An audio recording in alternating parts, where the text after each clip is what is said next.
I'm not going to lie, it kind of irritates me, but not for the reason you think. I've made it clear from day one for those guys who have followed me for a long time. I'm completely against any war of any kind because it is unnecessary civilian losses, often because of greedy politicians. I don't take Putin's threat seriously because at the end of the day, there isn't really much he can do without risking full annihilation by NATO. But it does make me scratch my head as to why Boris, and Biden for that matter, are so keen to help Ukraine out when, for example, there's a conflict going on right now in Yemen, and no one really cares about Yemen. Almost as if they've got some kind of vested interest in that country. But that's not the real reason.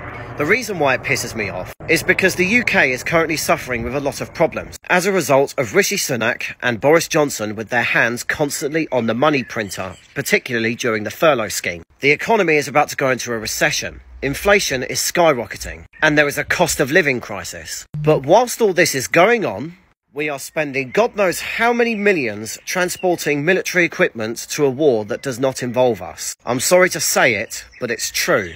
It's not our fight, guys. And like with most UK governments for as long as I can remember, they seem more keen to help out anybody but their own citizens who put them in power. Especially with regards to Boris Johnson, who got a massive majority when he had his election. And since his time in office, he has made a complete pig's arse of Brexit, but you could kind of blame Theresa May for that. He put all of us on house arrest with a threat from the police if we didn't comply, while he went out partying despite the fact that he had all of the data, yet it was dangerous for us to even step outside or go to a funeral.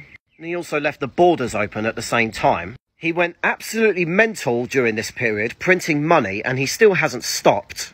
He's massively increased taxes and the overreach of the government, despite the fact that he's supposedly meant to be a conservative. Inflation is absolutely skyrocketing. We have a cost of living crisis. We have skyrocketing energy and fuel costs, when there's actually a huge tax on fuel at the moment, which is never talked about. And 25% of the average energy bills in 2021 went to environmental and social obligations. In other words, ideological BS and bureaucratic nonsense. And to make matters worse, he has decided to jump hook, line and sinker into a war that doesn't involve him. And like I said earlier on, this is costing the taxpayer a fortune because at the end of the day, it is the taxpayer who has to pick up the bill. And I have to ask, why?